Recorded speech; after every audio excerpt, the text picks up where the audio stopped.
Exercise 9.1 question number 4। ठीक है, क्या कह रहा देखिए ध्यान से।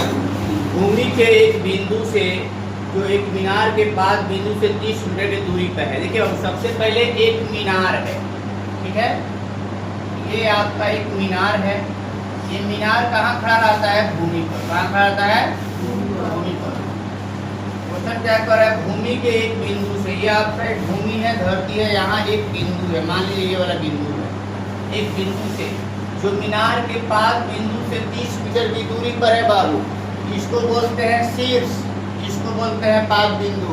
देखिए कोई भी अगर मीनार खड़ा है, कोई भी आपका टावर खड़ा है बाबू, तो ये देखिए ऊपर का है, इसको हम लोग शीर्ष कहते हैं। क्या कहते हैं?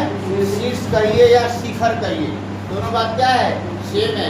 क्वेश्चन का सबसे पहले वर्ड का मतलब समझिए। ये इसको बोलते हैं शिखर या शीर्ष, ठीक है, और इसको बोलते हैं पाद बिंदु। तो ये जो बिंदु है, ये पाद बिंदु से कितना दूरी पे है बाबू? 30 मीटर। कितना? 30 मीटर की दूरी पर है, ठीक है, 30 मीटर की दूरी पर है। अब मीनार के शिखर का उन्नयन कोण 30 डिग्री है। ये जो मीनार है ये शिखर है, इसका उन्नयन कोण यहाँ पे कितना है? 30 डिग्री। कल बताया था ना कि ये 30 डिग्री है, सॉरी उन्नयन कोण इसको बोलते हैं।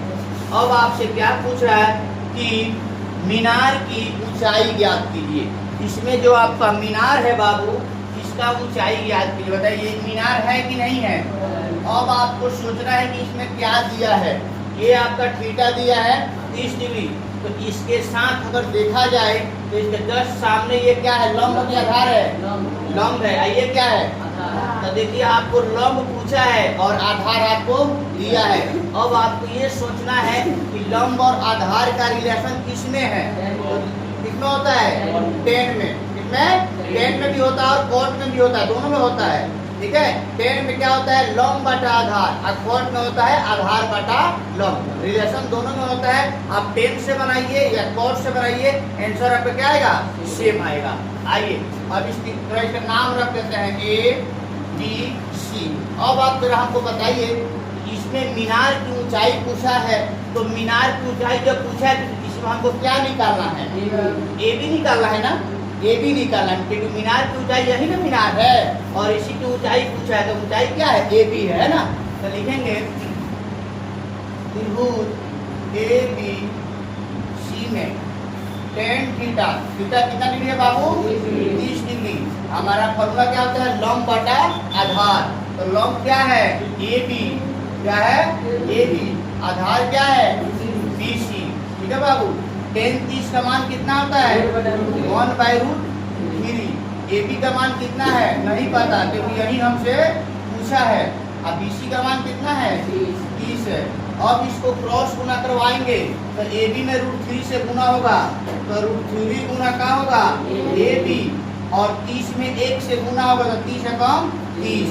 और AB बराबर समझिएगा बढ़िया से, इस 30 को हम 10 गुना 3 लिख सकते हैं। कोई दिक्कत? बोलते समझते रहिएगा। इस 30 को हम 10 गुना 3 अगर लिख दें तो कोई प्रॉब्लम आपको नहीं होनी चाहिए, इतना तो लिखा जा सकता है। आइए और बटा क्या होगा? √3, क्योंकि ये गुना में कैसे हो जाएगा? भाग में। तो कल आपको एक कंसेप्ट बताए थे कि इस √3 को हम 3 को हम √3 गुना √3 बोल सकते हैं। जैसे कि 3 है तो इसको √3 गुना √3 अगर हम बोले तो हो सकता है ना। देखिए 3 दिन का 9 का वर्ग कितना होगा? 3। यानी यहाँ पे 2 को √3 क्या है? साइलेंट है। तो इसे अगर काटे तो 1 √3 तो बचेगा। समझ में आया नहीं है? समझ ये 3 के बदला में बाबू √3 गुना √3 को लिख सकते हैं।